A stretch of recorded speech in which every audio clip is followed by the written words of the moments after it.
WhiskyJason here, a whiskey from the viewpoint of the American in Germany. I love tasting rare and exotic whiskeys, and today I have one of 1,000 different bottles produced by the Teeling company in cooperation with the Dublin Airport Authorities, DAA. You could back then buy it either at the Dublin Airport or at the Cork International Airport. 46%, 11 years old, Irish single malt whiskey. This was produced for 2016, commemorating the 100th anniversary of the Rising in 1916. Travel retail exclusive, whiskey base 83809. There was a Liberties also in the year 2015, remembering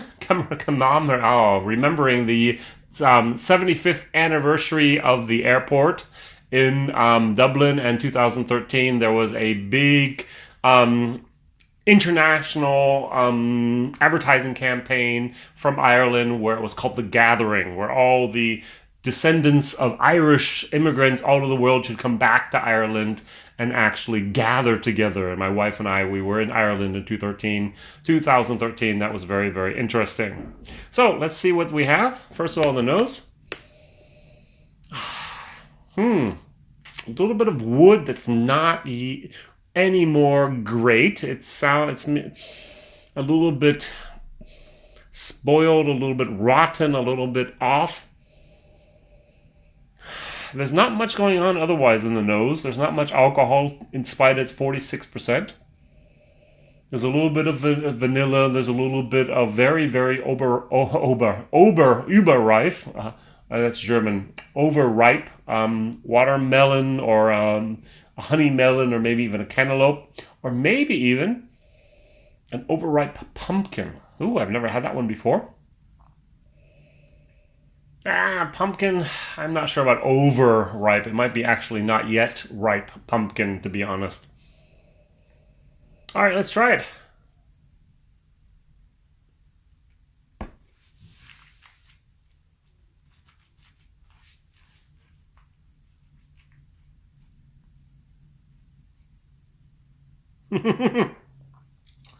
I often kind of show with my hand what's happening. Comes in, it's not a very, very great whiskey. It's a below average for an Irish. For an Irish that, even towards the end, it's even really bad. Now, exclude supermarket Irish whiskeys, Bushmills, and so on, below $30, $40. Go to your $40, $50, $60 Irish whiskeys. This is a 99 euro bottle. So it's now 130 euros, so it should be higher premium, super premium class. And if it comes in like this, and it does go up a little bit, there's a little bit of fruit, there's a little bit of vanilla, but then the wood kicks in. The wood is an old, rotten wood, as if the cask had been used 3+ times. Now remember, in America, we have a virgin oak, which means they're used once and only once for the bourbon. Then they're sent to Scotland or Ireland. Scotland usually gets the first pick because there's a lot of cooperation between America that they own the same companies, are owned by the same companies, and so they get the best, and the second choice goes to Ireland. They've used them once, they've used them twice, or maybe even a third time, which would be 4 times in total. And that's what it tastes like. It doesn't taste like it's the best wood that they could ever have, and that's really, really one of Ireland's bad problems back then. So 2016, it was filled in the bottles, which means 11 years before that, 2005. Somehow they got a cask. Maybe they've used it again for the third time, maybe only the second time, which means it's maybe about 20 to 30 years old already. It's just too old. I'm going to give it a C-. I really did not like this. I expected more.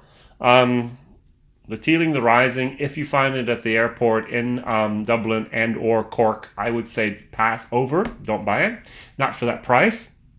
The Liberties from 2015, if you can find that, that was more the brown label. This is more the blue label. That was really worth it. That was nice. It wasn't great. But no, sorry, I just can't recommend this. Whiskey Jason here, whiskey from the viewpoint of American and Germany, tasting rare and exotic whiskeys. One of 1,000 bottles. A guy over here in Germany, he calls himself Dr. Brain. I like his nice little Facebook name, actually, and also by WhiskyBase. He put the picture online at WhiskyBase83809. You can take a look at that picture there.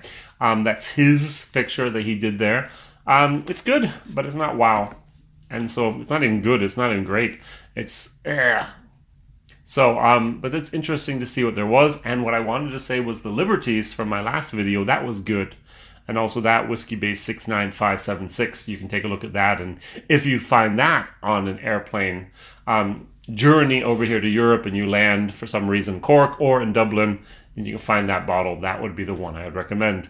Thank you for watching. Like, subscribe, and maybe tell other people about this interesting guy in Germany tasting rare and exotic whiskeys. See you on Monday, Wednesday, and Fridays for new videos. Bye-bye.